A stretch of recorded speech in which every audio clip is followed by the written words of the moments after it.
اس سورہ مبارکہ کا جو دوسرا رکوع ہے خاص طور پر یہ ایک واقعہ کی طرف اشارہ ہے، اور یہ واقعہ ہے کہ حضرت سیدہ طیبہ طاہرہ سیدہ عائشہ صدیقہ رضی اللہ تعالی عنہا محبوب کریم علیہ الصلوۃ والسلام کی زوجہ محترمہ، آپ پر بہتان لگایا گیا، اور رب ذوالجلال جل وعلا نے حضرت سیدہ عائشہ رضی اللہ تعالی عنہا کی پاکی کے بیان کے لیے یہ 10 آیت کریمہ جو ہے وہ دوسرے رکوع کی اللہ تعالیٰ نے نازل فرمائی۔ یہ آپ کی عظمت، آپ کی شان اور آپ کے مقام رفیع کا بیان ہے۔ اللہ تعالیٰ جل وعلا نے پوری 10 صورتیں جو وہ بیان فرمائیں۔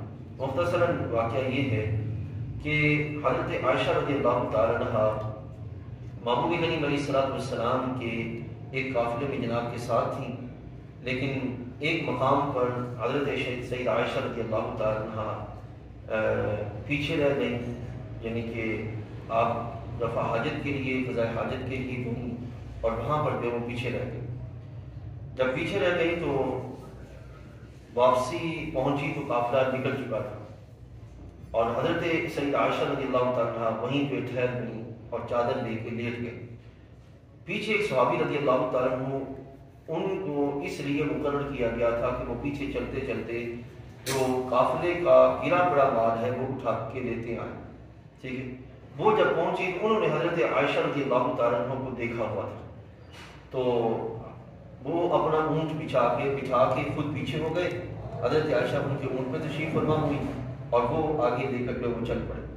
جب مدینہ طیبہ کے قریب پہنچے تو جو منافقین تھے ان کو موقع مل گیا، وہ کوئی موقع نہیں چھوڑتے تھے نبی علیہ الصلوۃ والسلام کو اذیت دینے کے لحاظ سے، ان کو موقع مل گیا، اور انہوں نے جب حضرت سیدہ عائشہ رضی اللہ تعالی عنہا کو ایک ایسے فرد کے ساتھ دیکھا جو کہ محبوب کریم علیہ الصلوۃ والسلام کے خاندان شریف کے علاوہ ہے، تو انہوں نے آپ پر بہتان لگایا، برائی کا بہتان لگایا۔ تو اللہ تعالیٰ جل وعلا نے تقریباً کچھ دن، خاص طور پر تقریباً 20 دن خاموشی کے بعد اللہ تعالیٰ نے یہ آیت کریمہ نازل فرمائی جو حضرت سیدہ عائشہ رضی اللہ تعالی عنہا کی پاکی کے بیان کے لیے تھی، اور وہ لوگ جو آپ پر بہتان لگانے والے تھے ان کی مذمت کے بیان میں تھی، ٹھیک ہے۔ اور اس واقعہ میں حضرت سیدنا صدیق اکبر رضی اللہ تعالیٰ عنہ کے ایک عزیز وہ بھی اس واقعہ میں شامل تھے۔ اللہ تعالیٰ نے اس واقعہ میں موجود جو مسلمان تھے، صحابہ کرام صحیح عقیدہ، اللہ نے انہیں معاف کر دیا۔ جو بہتان تھے ان کے لیے مذمت اتری، ٹھیک ہے، جو منافق تھے ان کے لیے اللہ تعالیٰ نے مذمت اتاری۔ اب حضرت صدیق اکبر کے ایک عزیز تھے حضرت مصطح، یہ بھی اس واقعہ میں شامل تھے۔ وہ حضرت سیدنا صدیق اکبر رضی اللہ تعالیٰ عنہ کے بڑے احسان کرنے والوں میں سے ہونے والوں میں سے تھے کہ جن پر حضرت صدیق اکبر بہت زیادہ احسان کیا کرتے تھے، یعنی کہ ان کی مالی امداد کیا کرتے تھے۔ جب یہ واقعہ ہوا تو حضرت صدیق اکبر کو پتہ چلا کہ فلاں جو صحابی ہیں یا فلاں جو میرے عزیز ہیں جن پر میں نے بڑے احسانات کیے ہیں وہ بھی اس معاملے میں شریک ہیں، تو آپ نے ان سے احسان کرنے کا جو سلسلہ ہے وہ روک دیا، ٹھیک ہے۔ تو رب ذوالجلال جل وعلا نے یہ آیت کریمہ نازل فرمائی، وَلَا يَأْتَلِ أُولُو الْفَضْلِ مِنْكُمْ وَالسَّعَةِ أَنْ يُؤْتُوا أُولِي الْقُرْبَى وَالْمَسَاكِينِ وَالْمُهَاجِرِينَ فِي سَبِيلِ اللَّهِ وَلْيَعْفُوا وَلْيَصْفَحُوا، کہ ہرگز قسم نہ کھائیں وہ جو تم میں فضیلت والے ہیں اور گنجائش والے ہیں۔ اب فضیلت والے اور گنجائش والے یہاں پہ کون مراد ہے؟ حضرت سیدنا صدیق اکبر، کہ یہ جو فضیلت اور گنجائش والے لوگ ہیں یہ ایسی قسم نہ کھائیں کہ قرابت داروں اور مسکینوں اور اللہ کی راہ اور ہجرت کرنے والوں کو دینے کی جو ہے، اور چاہیے کہ یہ معاف کر دیں اور درگزر کریں۔ کیا یہ دوست نہیں رکھتے کہ اللہ تعالیٰ بخشش فرما دے؟ یعنی کہ اللہ تعالیٰ جل وعلا ان کی اس روش کے سبب نتیجہ کا نکلے گا کہ اللہ تعالیٰ ان کی بخشش فرما دے گا۔ اب یہاں تک تو تعلق تھا پچھلی آیات کے ساتھ۔ اب یہاں پہ آگے جو آیت کریمہ ہے اس میں اللہ تعالیٰ گھروں میں داخل ہونے کے آداب بیان فرماتا ہے۔ گھر میں جب داخل ہو تو کیسے داخل، ٹھیک ہے۔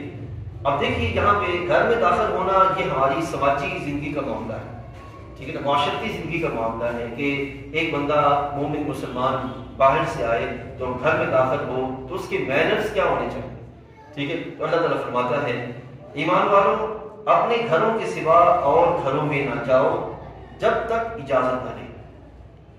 کہ بندہ کسی گھر میں جائے تو پہلے اجازت دے دے پھر جو وہ گھر میں داخل. ٹھیک ہے؟ اور ان کے ساکنوں پر سلام نہ کرنا، اجازت دینی ہے اور پھر جو وہ سلام کرنا ہے. ٹھیک ہے؟ دوسرا، اگر کسی کے گھر میں جاؤ اور وہاں کسی کو نہ پاؤ، جب بھی بے مالکوں کی اجازت کے ان میں نہ جاؤ. گھر ہو لیکن گھر والے نہ ہوں، یا گھر والے ہوں لیکن مالک موجود نہ ہو، تو بھی بغیر مالک کی جو بندہ گھر میں جو نہ جائے.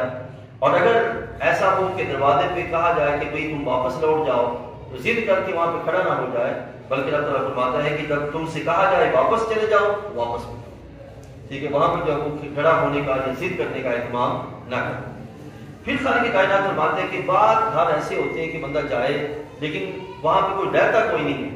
اللہ تعالیٰ فرماتا ہے کہ ایسے گھر جہاں پہ سکونت نہ ہو، ٹھیک ہے، تو ان میں جانے کا جو ہے وہ تمہیں کوئی اختیار ہے، اس میں کوئی گناہ نہیں ہے کہ چاہو تو چلے جاؤ، چاہو تو جو ہے وہ نہ جاؤ. ٹھیک ہے؟ اب یہ گھروں میں جانے کا طریقہ اللہ نے بیان فرمایا. اب یہاں سے آگے اللہ تعالیٰ جل وعلا سوسائٹی کے اندر عورتوں کی بھی قواعد و ضوابط بیان فرماتے ہیں عورتوں کے لحاظ سے، لیکن مردوں کی ذمہ داریاں پہلے اللہ بیان فرماتے ہیں. ٹھیک ہے؟ وہ کیا ہے؟ اللہ فرماتا ہے قل للمؤمنین یغضوا من ابصارہم، کہ مومنوں کو فرمائیے کہ اپنی نگاہوں کو نیچے رکھو. ٹھیک ہے نا؟ قل للمؤمنین یغضوا من ابصارہم ویحفظوا فروجہم، اور اپنی شرمگاہوں کی حفاظت کرو. یاد رکھیے گا، نگاہوں کی حفاظت رہے گی نا تو شرمگاہ کی بھی حفاظت رہے گی. اور اگر نگاہیں ناپاک ہو جائیں گی تو پھر خود بخود دل ناپاک ہوگا اور ارادے بھی ناپاک ہو جائیں گے اور پھر عمل بھی ناپاک ہو جائے گا. تو فرمایا ذالک ازکی لہم، یہ ان کے لیے ستھرا ہے. اب آگے خواتین کے لحاظ سے بیان فرما رہے ہیں. خواتین کے لیے کتنا زیادہ اللہ تعالیٰ نے اہتمام فرمایا، سنیے. اللہ تعالیٰ فرماتے ہیں وَقُلْ لِلْمُؤْمِنَاتِ، مسلمان عورتوں کو حکم دے یغضضن من ابصارہن، اپنی نگاہوں کو نیچے رکھیں. پہلے مردوں کو بیان فرمایا پھر عورتوں کو بیان فرمایا کہ اپنی نگاہوں کو نیچے رکھیں. وَيَحْفَظْنَ فُرُوجَهُنَّ، اور اپنی پارسائی کی حفاظت کریں. وَلَا يُبْدِينَ زِينَتَهُنَّ إِلَّا مَا ظَهَرَ مِنْهَا، اور اپنا بناؤ نہ دکھائیں مگر جتنا خود ہی ظاہر ہو. ٹھیک ہے؟ وَلْيَضْرِبْنَ بِخُمُرِهِنَّ عَلَى جُيُوبِهِنَّ، اور دوپٹے اپنی گریبانوں پر ڈالے رہیں. ٹھیک ہے؟ دوپٹوں کو اس طرح لیا جائے، دوپٹے کے بغیر نہ ہو، دوپٹے اپنی گریبانوں پر جو ہے وہ ڈالے رہیں. اب جو سنگھار ہے وہ کس کس کے سامنے جو ہے وہ ظاہر نہیں، یعنی کہ سنگھار کی عموماً گھر میں بندہ ہوتا ہے تو گھر میں کون کون ہیں جن کو جو ہے وہ اجازت ہے کہ عموماً ہر وقت بعض اوقات گھر میں جو ہے وہ دوپٹہ نہیں لے سکتا.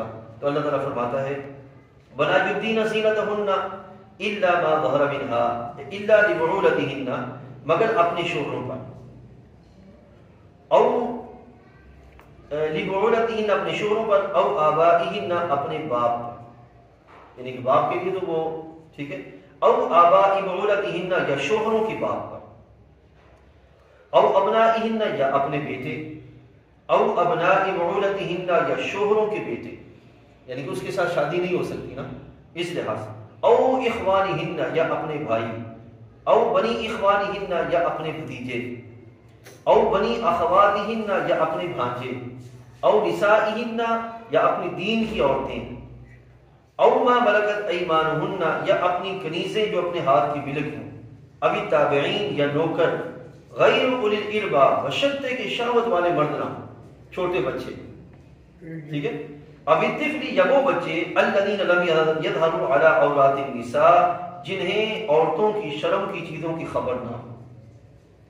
ٹھیک ہے نا؟ یعنی کہ گھر میں اگر یہ افراد موجود ہیں تو بندہ روٹین میں جیسے وقت گزارتا ہے گزار سکتا ہے. ٹھیک ہے نا جی؟ لیکن وَلَا يَضْرِبْنَ بِأَرْجُلِهِنَّ لِيُعْلَمَ مَا يُخْفِينَ مِنْ زِينَتِهِنَّ، اللہ فرماتا ہے زمین پر پاؤں زور سے نہ رکھیں کہ کہیں کہ جانا جائے ان کا چھپا ہوا سنگھار. یعنی کہ نہ ایک پاؤں زور سے مارنا، نہیں دوسرا ایسا جوتا نہیں پہننا کہ چلتے ہوئے باقاعدہ آواز آئے اور زمانے کو پتہ چلے کہ کوئی چلا آ رہا ہے. دونوں چیز، نہ ہی وہ پاؤں پر جو ہے وہ ایسی وہ عموماً پہنتے ہیں جو کہ زیور کی طرح کا ہوتا ہے جس سے جو ہے وہ آواز آتی ہے، وہ جو چیز جو ہے وہ نہ پہنی جائے تاکہ لوگوں کے درمیان اس آواز کے سبب لوگوں کی توجہ اس کی طرف نہ ہو. یہ ہے شریعت مطالعہ نے منع کیا ایسا نہ کیا جائے.